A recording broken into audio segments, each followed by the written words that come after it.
Good morning everyone. Welcome to Rao's Institutions for CA and CMA. Myself Vikram. I am here going to deal with law. Today we will discuss about the introduction of law. Let's discuss about the basics of law.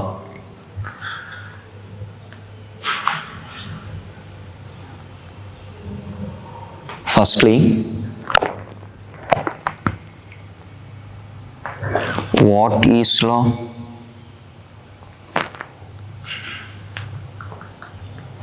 How the law is made and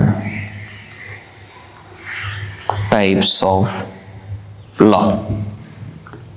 For these three questions, these are the basic questions to understand how the law is made in India and what is meant by law, and there are how many types of laws in India.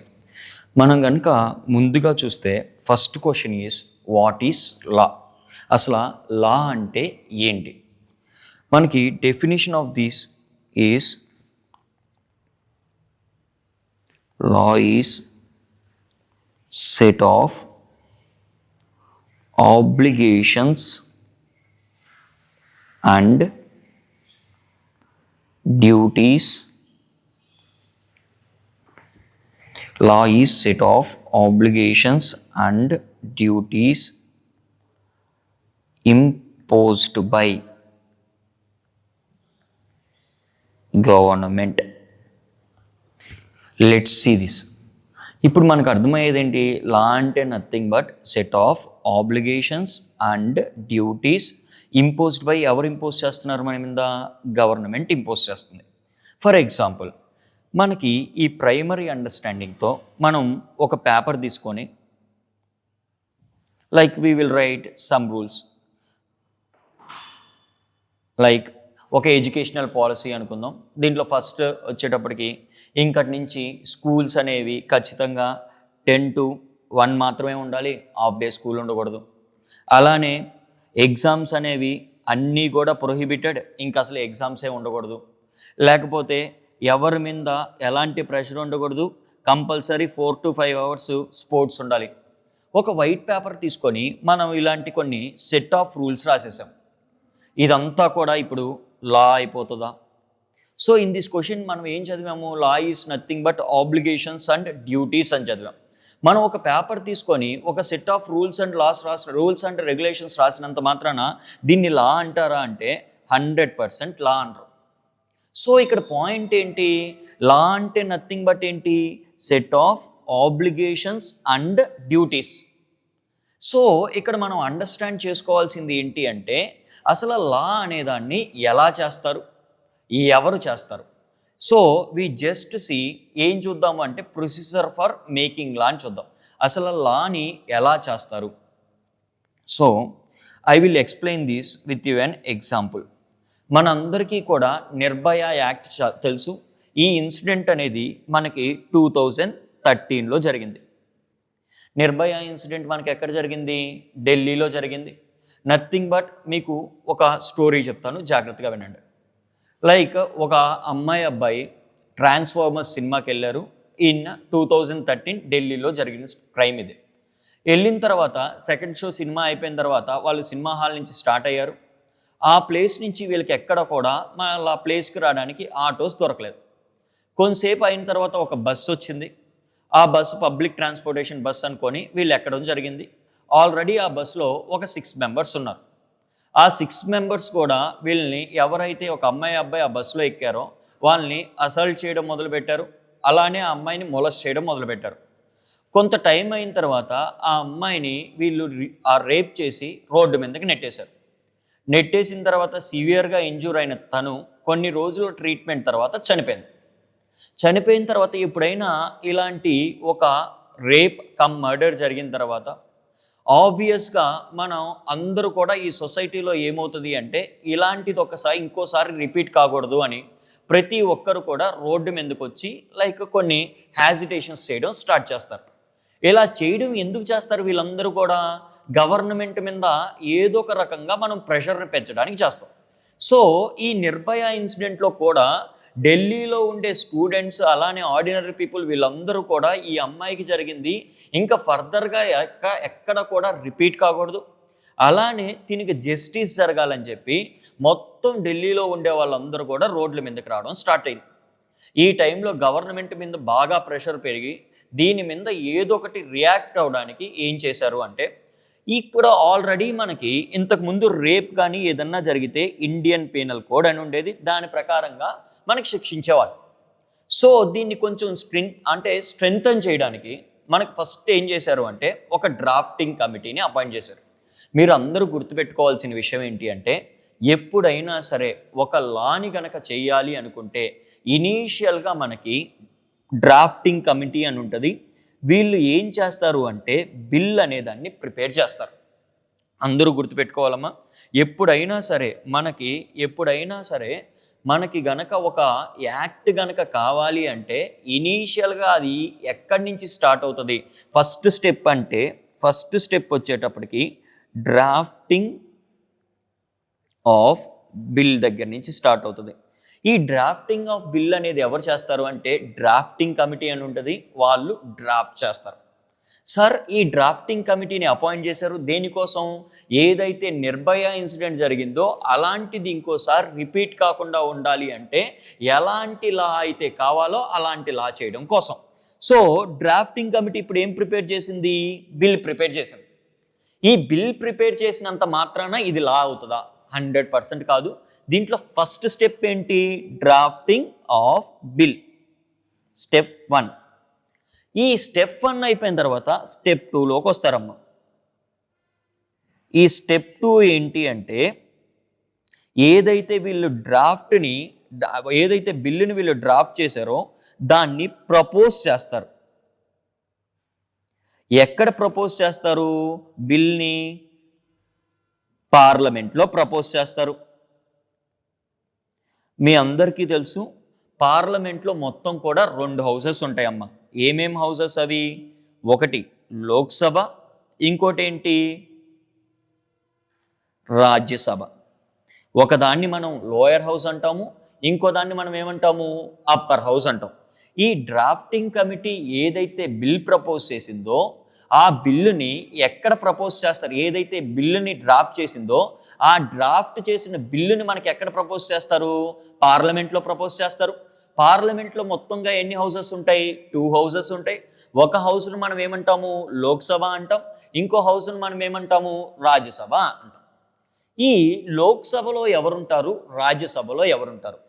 మనం ఎవరినైతే elect చేస్తున్నామో ఎంపీస్గా elections ద్వారా వీళ్ళని మనం ఏమంటాము అంటే member of parliament అంటాం. ఈ మెంబర్ ఆఫ్ పార్లమెంట్, ఈ ఎంపీస్ ఎవరైతే ఉన్నారో వాళ్ళందరూ కూడా పీపుల్ రిప్రజెంటేటివ్స్. వాళ్ళందరూ కూడా ఎక్కడ ఉంటారు అంటే లోక్సభలో ఉంటారు. అలానే ఈ లోక్సభలో ఉండే ఎంపీస్ అందరూ కూడా కొంతమందిని సెలెక్ట్ చేస్తారు.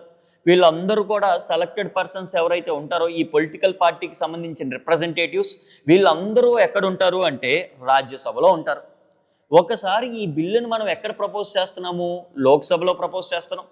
అక్కడ గనక లోక్సభలో గనక ఆ బిల్లుకు గనక మెజారిటీ గనక వచ్చి అక్కడ ఉండే మెజారిటీ ఆఫ్ మెంబర్స్ గనక యాక్సెప్ట్ చేస్తే ఈ లోక్సభలో ప్రపోజ్ చేసిన బిల్లు ఎక్కడికి వెళ్తుంది అంటే రాజ్యసభకి వెళ్తుంది.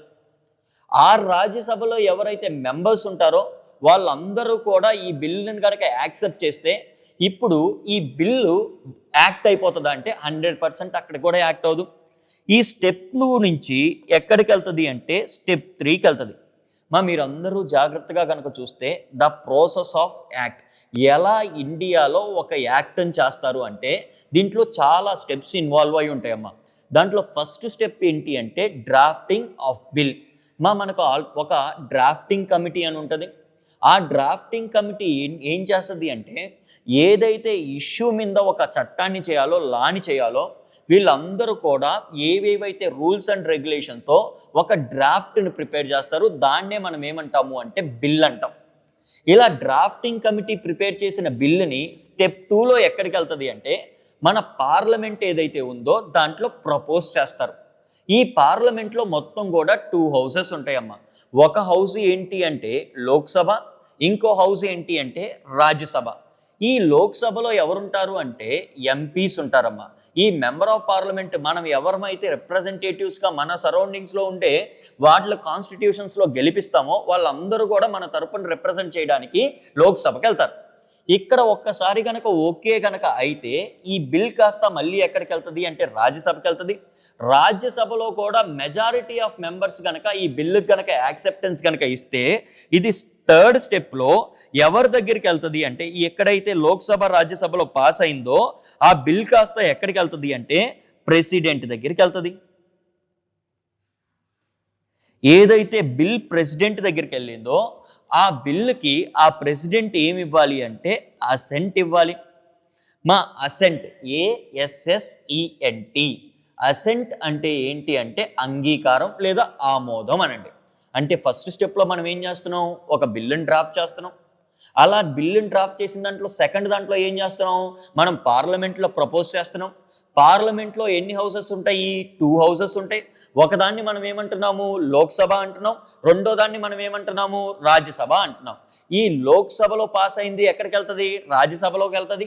రాజ్యసభలో కూడా మెజారిటీ ఆఫ్ పీపుల్ దాన్ని యాక్సెప్ట్ చేసిన తర్వాత దాన్ని మనం ఎవరి ముందర ప్రొడ్యూస్ చేస్తున్నాము, ప్రెసిడెంట్ ముందర ప్రొడ్యూస్ చేస్తున్నాం. ప్రెసిడెంట్ దానికి ఏం చేయాలి, అసెంట్ ఇవ్వాలి. సార్ అసెంట్ ఇస్తే అది లా అయిపోతుందా, కాదమ్మా. దీనికి మళ్ళీ 4th స్టెప్ కూడా ఉంటుంది. ఈ 4th స్టెప్లో మనకి గవర్నమెంట్కి సంబంధించిన అఫీషియల్ గజెట్ అనేది ఉంటుందమ్మా. ఈ అఫీషియల్ గజెట్లో గనక మన గవర్నమెంట్ గనక నోటిఫై చేస్తే అప్పుడు ఇదేమవుతుంది అంటే యాక్ట్ అవుతుంది. అలా ఏదైతే మనకి పార్లమెంట్ ద్వారా మనకి ఒక యాక్ట్ వస్తుందో ఆ యాక్ట్ని మనం ఏమంటాము అంటే యాక్ట్ ఆఫ్ పార్లమెంట్. ఇది process of making law in India. మళ్ళీ చెప్తున్నాను చూడండి, ఇండియాలో ఒక యాక్ట్ కానీ ఒక లా కానీ చేయాలి అనుకుంటే మొత్తంగా ఒక 4 స్టెప్స్లో ఇది ఇన్వాల్వ్ అయి ఉంటుందమ్మా. దీంట్లో ఫస్ట్ స్టెప్ ఏంటి అంటే డ్రాఫ్టింగ్ ఆఫ్ బిల్. మనకి ఏదైతే ఒక ప్రాబ్లం ఉందో ఆ ప్రాబ్లంకి సంబంధించిన రూల్స్ అండ్ రెగ్యులేషన్స్ అన్నీ కూడా మనం ఫస్ట్ ఏదైతే యాక్ట్ చేయాలనుకుంటున్నామో దాన్ని అంతా కూడా ఒక డ్రాఫ్ట్గా చేస్తాం. ఈ డ్రాఫ్ట్గా ఎవరు చేస్తారు సార్ అంటే దానికి ఒక కమిటీని అపాయింట్ చేసుకుంటాం. ఆ కమిటీని మనం ఏమంటాము అంటే డ్రాఫ్టింగ్ కమిటీ అంటారు. ఈ డ్రాఫ్టింగ్ కమిటీ ఏదైతే డ్రాఫ్ట్ చేసిన బిల్ ఉందో దాన్ని ఎక్కడ ప్రొడ్యూస్ చేస్తారు అంటే పార్లమెంట్లో ప్రపోజ్ చేస్తారు. ఈ పార్లమెంట్లో 2 మనకి హౌసెస్ ఉంటాయి. ఒకదాన్ని లోయర్ హౌస్ అంటారు, ఒకదాన్ని అప్పర్ హౌస్ అంటారు. లోయర్ హౌస్ అని దేన్నైతే మనం అంటామో దాన్ని లోక్సభ అంటారు.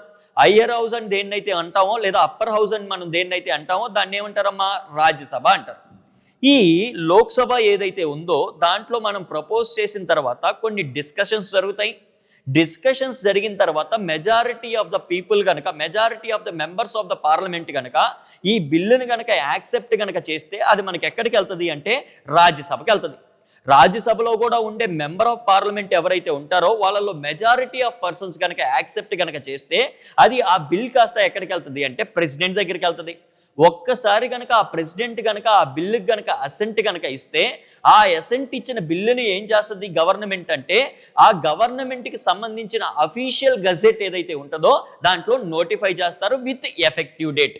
దాంట్లో ఏదైతే ఎఫెక్టివ్ డేట్గా మెన్షన్ చేస్తున్నారో ఆ పర్టికులర్ ఎఫెక్టివ్ డేట్ నుంచి ఏదైతే యాక్ట్ చేశారో అది మొత్తం కూడా ఇండియాలో ఇంప్లిమెంటేషన్లోకి వస్తుంది.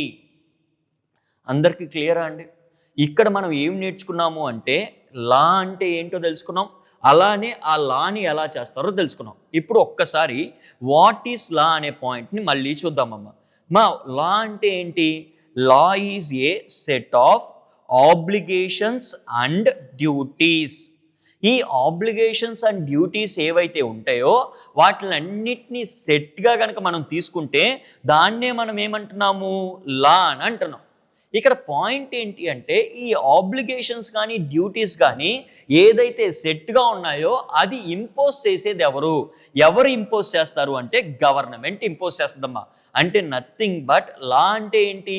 Law is a set of obligations and duties imposed by government. For example చూద్దాం. సార్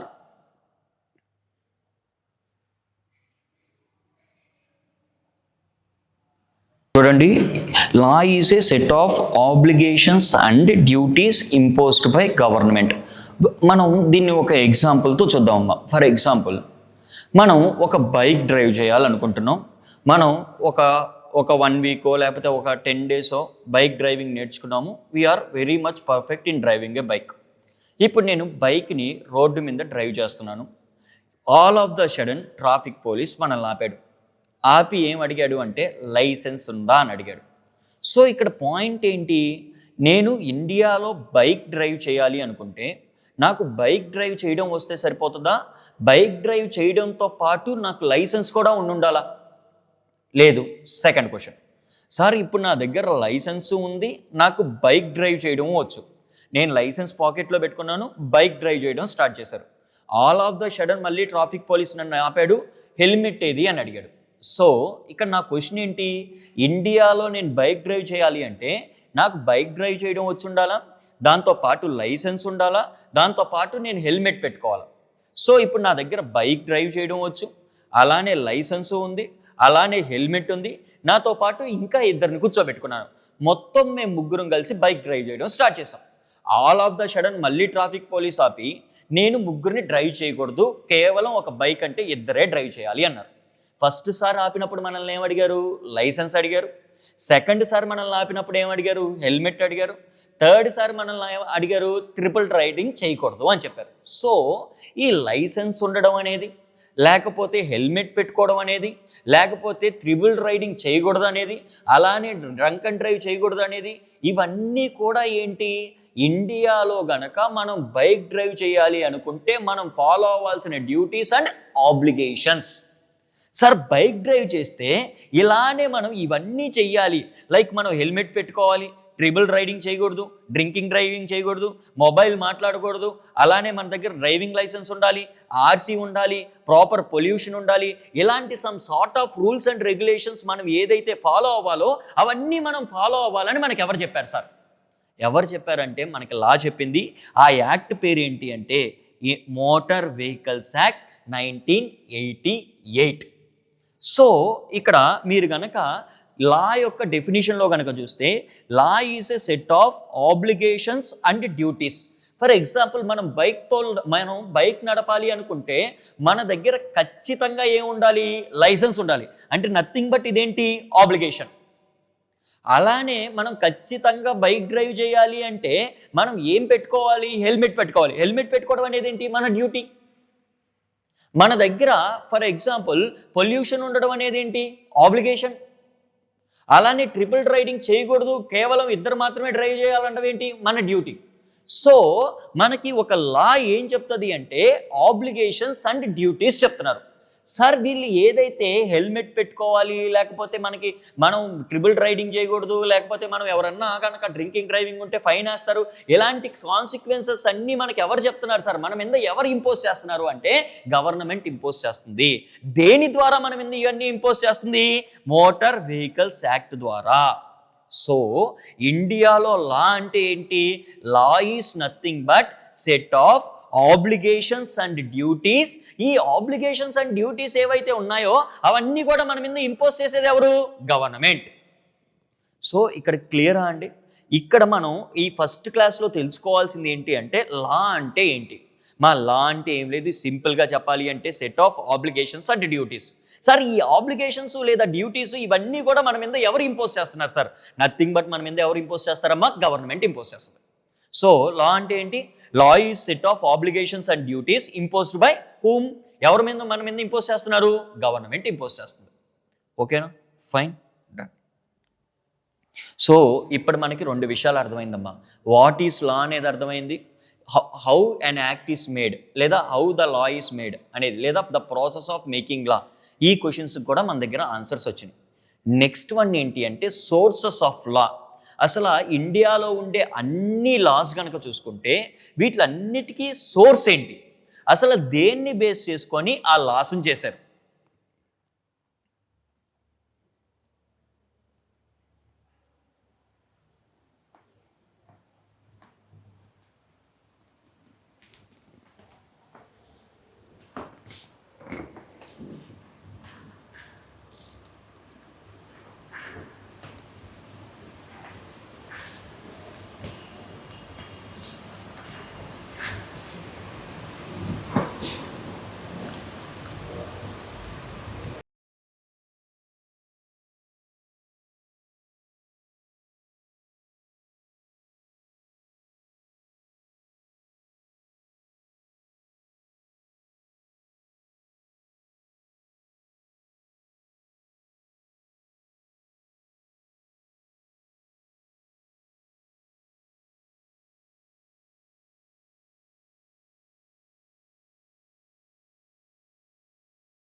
మా మనకు గనక మొత్తంగా గనక సోర్సెస్ ఆఫ్ లా గనక ఇండియాలో ఉండే లాస్ అన్నిటికీ సోర్సెస్ కనుక చూసుకుంటే ఈ 4 ఏదో ఒకటి అయి ఉంటుంది. దాంట్లో ఫస్ట్ వన్ కాన్స్టిట్యూషన్. అందరికీ తెలిసిందే కాన్స్టిట్యూషన్ అంటే నథింగ్ బట్ ఏంటి, రాజ్యాంగం. సో ఇండియాలో ఉండే ఏ లాకైనా కానీ సోర్సెస్ ఏముంటాయి, ఏదర్ కాన్స్టిట్యూషన్ అన్నా ఉంటుంది లేదా స్టాచ్యూట్స్. మీకు ఆల్రెడీ చెప్పాను, మన పార్లమెంట్ ఏదైతే సెంట్రల్ లెవెల్ యాక్ట్స్ ఉంటాయో ఈ సెంట్రల్ లెవెల్కి సంబంధించిన చట్టాలన్నింటినీ కూడా చేసేది ఎవరు అంటే పార్లమెంట్. అలానే ఈచ్ అండ్ ఇండివిజువల్ స్టేట్కి కూడా ఆ స్టేట్కి సంబంధించిన ఎక్స్క్లూజివ్ లాస్ ఉంటాయమ్మా. అలా స్టేట్కి సంబంధించిన లాస్ ఏవైతే ఉంటాయో ఆ లాస్ని ఎవరు చేస్తారు అంటే ఆ పర్టికులర్ స్టేటే చేస్తుంది. ఆ పర్టికులర్ స్టేటే ఎక్కడ చేస్తుంది అంటే స్టేట్ అసెంబ్లీస్లో చేస్తుంది. మీ అందరికీ తెలుసు పార్లమెంట్లో ఎలా అయితే 2 హౌసెస్ ఉంటాయో, మీకు ఇందాకే చెప్పాను ఆ 2 హౌసెస్ని ఏమంటారు, లోక్సభ రాజ్యసభ అంటారు. ఆ రెండిట్లో కనుక బిల్ కనుక పాస్ అయ్యి దానికి గనక ప్రెసిడెంట్ కనుక అసెంట్ కనుక ఇస్తే అదేమవుతుంది, యాక్ట్ అవుతుంది. అలానే మనకి స్టేట్లో కూడా సమ్ యాక్ట్స్ చేస్తారమ్మా. స్టేట్లో ఎలా చేస్తారు అంటే ఈ డ్రాఫ్టింగ్ కమిటీ బిల్లుని డ్రాఫ్ట్ చేసిన తర్వాత అసెంబ్లీస్లో కూడా అసెంబ్లీ అలానే మెంబర్ ఆఫ్ కౌన్సిల్ అని ఉంటుందమ్మా. ఇలా అసెంబ్లీలో council member of representatives MLAs ఉండేది, అలానే మెంబర్ ఆఫ్ కౌన్సిల్ మెంబర్స్ ఉండేది. ఈ రెండిట్లో పాస్ అయితే అసెంబ్లీలో కూడా యాక్ట్ చేస్తారు. దీంతో పాటు ఇంకా సోర్సెస్ ఏముంటాయి అంటే ఫర్ ఎగ్జాంపుల్ మనకి సుప్రీంకోర్టులో ఒక కేసు జరిగింది. ఆ కోర్టులో ఒక వెర్డిక్ట్ వచ్చింది, అంటే నథింగ్ బట్ ఒక జడ్జిమెంట్ వచ్చింది. ఇదే జడ్జిమెంట్ని బేస్ చేసుకొని ఇక్కడ డిస్ట్రిక్ట్ కోర్టులో అలాంటి ఒక కేసు వచ్చినప్పుడు దాన్నే ఒక ఇనిషియేషన్గా తీసుకొని జడ్జిమెంట్ ఇవ్వచ్చా అంటే 100% ఇవ్వచ్చు. దాన్నే మనం కామన్ లా అనే టెర్మినాలజీలో కూడా చదువుతాం. సో ఇక్కడ పాయింట్ ఏంటి, మనకి ఏదైతే సోర్సెస్ ఆఫ్ లా ఉందో దాంట్లో ఏమేమి ఎక్కడెక్కడి నుంచి సోర్సెస్ అంటే మన లా ఏదైతే ఉందో దానికి సంబంధించిన సోర్సెస్ని ఎక్కడెక్కడి నుంచి కన్సిడర్ చేస్తారు అంటే constitution, 2 స్టాచ్యూట్స్, 3 judicial decisions of various courts. అంటే లైక్ హైకోర్ట్ ఆర్ సుప్రీంకోర్టులో ఏవైతే డెసిషన్స్ ఉంటాయో వాటిల్నే మనం కన్సిడరేషన్లోకి తీసుకొని లోవర్ కోర్ట్స్లో వాటిల్ని అప్లై చేయడం అనేది జరుగుతుంది. అలానే కస్టమ్స్ అండ్ యూసేజ్. ఈ కస్టమ్స్ అండ్ యూసేజ్ నార్మల్గా మనం కనుక చూసుకుంటే ఏవైతే రిలీజియస్కి సంబంధించిన యాక్ట్స్ ఉంటాయో వాటిలన్నింటినీ కూడా దేన్ని బేస్ చేసుకొని చేస్తారు అంటే కస్టమ్స్ అండ్ యూసేజ్ని బేస్ చేసుకొని చేస్తారు. సో ఇండియాలో ఉండే ఏ లాకైనా సోర్సెస్ దేని నుంచి తీసుకున్నారు అంటే ఏదర్ కాన్స్టిట్యూషన్ నుంచి అయినా ఉండొచ్చు, లేదా స్టాచ్యూట్స్ నుంచి అయినా ఉండొచ్చు, లేదా judicial decisions of various courts అన్నా ఉండొచ్చు, లేదా కస్టమ్స్ అండ్ యూసేజ్ అన్నా అయి ఉండొచ్చు. సో ఇండియాలో ఉండే ఏ లా కన్నా సోర్సెస్ ఏంటమ్మా, ఏదర్ కాన్స్టిట్యూషన్ కానీ, ఏదర్ స్టాచ్యూట్ కానీ, either precedents or judicial decisions of various courts కానీ, లేదా కస్టమ్స్ అండ్ యూసేజ్ కానీ. నెక్స్ట్ మనం ఏం చూద్దాము అంటే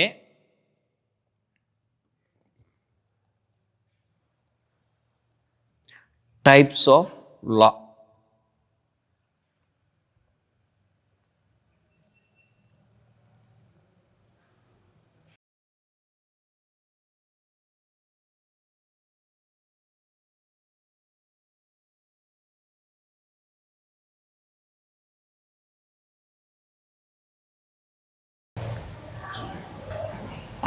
మొత్తం 4 టైప్స్ ఆఫ్ లాస్ ఉంటాయమ్మా. ఒక్కొక్క దాన్ని డిస్కస్ చేద్దాం. First one criminal law, next civil law, next common law, next principles of natural justice. ఇలా లా మొత్తాన్ని కూడా 4 టైప్స్లో డివైడ్ చేశారు. 1 criminal law, 2 civil law, 3rd one common law, 4th one principles of natural justice. దీంట్లో each and ఎవ్రీథింగ్ని మనం ఇండివిజువల్గా చదివి నేర్చుకుందాం. First one criminal law. ఈ క్రిమినల్ లా ఎంటైర్గా దేని గురించి డిస్కస్ చేస్తుంది అంటే వైలేషన్స్ గురించి డిస్కస్ చేస్తుంది, లేదా పనిష్మెంట్స్ గురించి డిస్కస్ చేస్తుంది. ఏదైతే మనకి లాఫుల్ కాదో లేదా ఏదైతే లీగల్ కాదో, లాఫుల్ కాని వాటిలన్నింటినీ మనం ఏమంటాం, అన్లాఫుల్ యాక్టివిటీస్ అంటాం. అలానే లీగల్ కాని వాటిలన్నింటినీ ఏమంటాం, ఇల్లీగల్ యాక్టివిటీస్ అని అంటాం. మనకి ఇండియాలో ఏదైతే లాఫుల్ కాదో, అలానే ఇండియాలో ఏవైతే లీగల్ కావో, నథింగ్ బట్ ఇల్లీగల్ యాక్టివిటీస్ ఉంటాయో, ఇలా గనక ఎవరైనా కానీ అన్లాఫుల్గా కానీ ఇన్లీగల్గా కానీ ఎవరైతే కమిట్ అవుతారో వాళ్ళకి ఎలాంటి పనిష్మెంట్స్ ఉంటాయి, ఆ పనిష్మెంట్స్కి ప్రొసీజర్ ఏముంటుంది, ఇవన్నీ కూడా ఇండియాలో దేని కింద కన్సిడర్ చేస్తారు అంటే క్రిమినల్ లా కింద కన్సిడర్ చేస్తారు. మెయిన్లీ క్రిమినల్ లాలో సిపిసి అని సిఆర్పిసి అని రెండు ఉంటాయమ్మా. ఐపీసీ అని సిఆర్పిసి అని రెండు ఉంటాయి.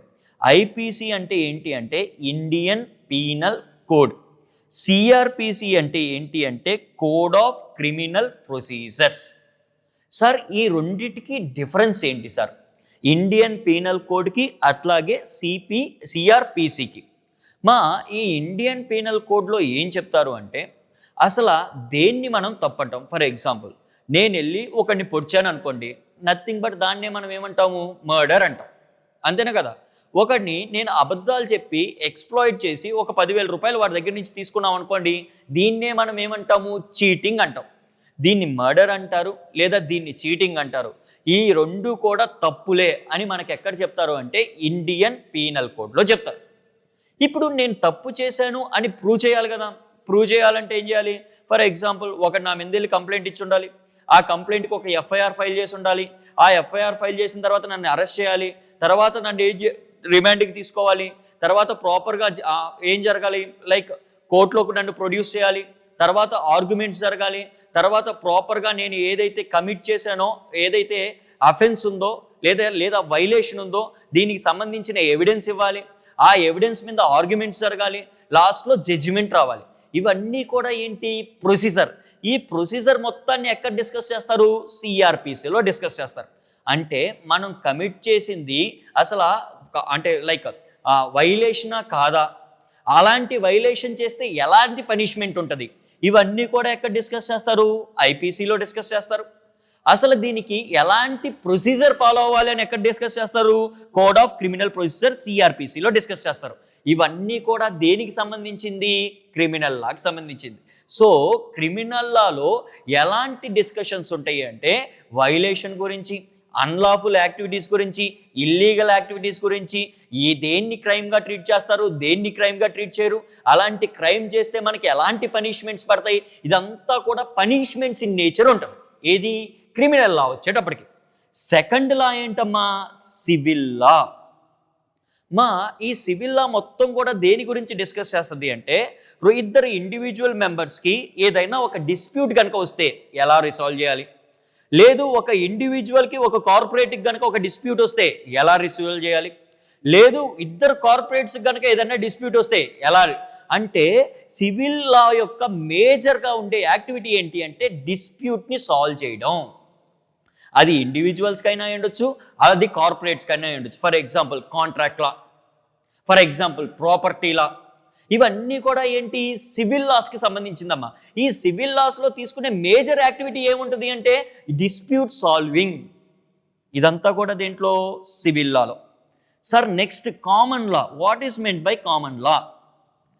ఈ కామన్ లా అంటే ఏంటి అంటే జాగ్రత్తగా వినండి. ఫర్ ఎగ్జాంపుల్ ఆంధ్రప్రదేశ్ని బైఫర్కేట్ చేశారు అనుకుందాం. ఈ ఆంధ్రప్రదేశ్ ఎగ్జాంపుల్ చెప్తున్నాను, నిజంగా జరిగింది కాదు, example. For example Andhra Pradesh bifurcation act అని ఒక యాక్ట్ ఉంది. ఈ యాక్ట్ని బేస్ చేసుకొని ఏం చేశారు, ఆంధ్ర తెలంగాణ ఏదైతే కలిసి ఉందో దాన్ని సపరేషన్ చేశారు. ఇప్పుడు దీని సపరేషన్ కరెక్ట్ కాదు అని చెప్పి మనం కోర్టుకి కరెక్ట్ కాదు అని చెప్పినప్పుడు మనం సుప్రీంకోర్టులో మన ఆర్గ్యుమెంట్స్ వినిపించాం. ఎలాంటి ఆర్గ్యుమెంట్స్ వినిపించాము అంటే ఆ టైంలో ఏదైతే ఇర్రెగ్యులారిటీస్ జరిగినాయో ఇవన్నీ కూడా కాన్స్టిట్యూషన్లో లైక్ ఇలాంటి ఒక ప్రొసీజర్ ఉంది, సపరేట్ చేయాలి అంటే ఇలాంటి వాటిని ఫాలో అవ్వకుండా ఈ పాయింట్స్ మీద సపరేట్ చేశారు కాబట్టి ఈ సపరేషన్ ఏదైతే ఉందో అది లీగల్ కాదు. సో వీళ్ళు ఏదైతే సపరేట్ చేశారో అలా ఆ సపరేట్ ప్రొసీజర్ కరెక్ట్ కాదు అని మనం ఆర్గ్యుమెంట్ చేశాం. సో ఎప్పుడైతే కోర్టు మనం చెప్పిన వాటిలన్నిటినీ కన్సిడరేషన్లోకి తీసుకొని నిజంగానే కాన్స్టిట్యూషన్ ప్రకారం ఒక 2 స్టేట్స్ని కనుక బైఫర్కేట్ చేయాలి అంటే ఈ ప్రొసీజర్స్ వీళ్ళు ఫాలో అయి ఉండాలి. ఎగ్జాక్ట్గా ఈ పర్టికులర్ పాయింట్ వీళ్ళు ఫాలో అవ్వలేదు కాబట్టి వీళ్ళు ఏదైతే సపరేట్ చేశారో అది లీగల్ కాదు కాబట్టి ఈ రెండు స్టేట్స్ని కలిపేస్తున్నాం అనే ఒక జడ్జిమెంట్ ఇచ్చారనుకుందాం. ఇదంతా ఒక స్టోరీ నిజంగా ఇలాంటి ఒక జడ్జిమెంట్ ఇచ్చారు అనుకుందాం. రేపు ఉదయం ఇంతకు ముందు మనకి ఎక్కడో ఒక 2 స్టేట్స్ని డివైడ్ చేస్తున్నారు అనుకుందాం అమ్మ. ఫర్ ఎగ్జాంపుల్ జార్ఖండ్ స్టేట్ని డివైడ్ చేస్తున్నారు అనుకుందాం. వీళ్ళకి కూడా ఇలాంటి ఒక ఇర్రెగ్యులారిటీయే జరుగుంది అనుకుందాం. ఇప్పుడు వీళ్ళు సుప్రీంకోర్టుకి వెళ్ళారు. ఏమనంటే ఆంధ్రప్రదేశ్ తెలంగాణలో మీరు ఏదైతే జడ్జిమెంట్ ఇచ్చారో, ఏ పాయింట్ని అయితే బేస్ చేసుకొని జడ్జిమెంట్ ఇచ్చారో అదే ఇర్రెగ్యులారిటీ మాకు ఇక్కడ కూడా జరిగింది కాబట్టి మీరు దాన్ని బేస్ చేసుకొని మాకు కూడా అలాంటి జడ్జిమెంటే ఇవ్వండి అని. సో ఇక్కడ మనం అడిగే జడ్జిమెంట్ మనం దేన్ని బేస్ చేసుకొని అడుగుతున్నాము? ఆల్రెడీ ఒక సుప్రీంకోర్టు జడ్జిమెంట్ని బేస్ చేసుకొని అడుగుతాం.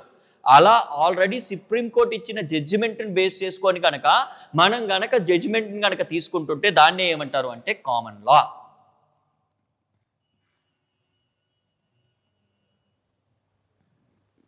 అర్థమైందమ్మా?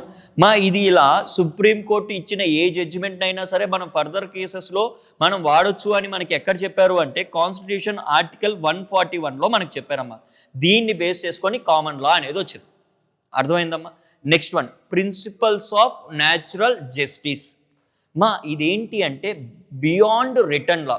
మనం ఏదైతే రిటర్న్గా లాని రాసుకొని ఉన్నామో దానికి బియాండ్గా ఆలోచించండి. ఫర్ ఎగ్జాంపుల్ మనకి ఒక తప్పు చేసిన వాడు ఉన్నాడు, ఒకటి కేసు ఫైల్ చేసిన వాడు ఉన్నాడు. సార్ వీడు ఈ పర్టికులర్ తప్పు ఇండియన్ పీనల్ కోడ్లో ఇలా ఒక మర్డర్ చేస్తే తప్పు అని ఉంది, వీడు మర్డర్ కమిట్ చేశాడు అని మనం చెప్తున్నాం.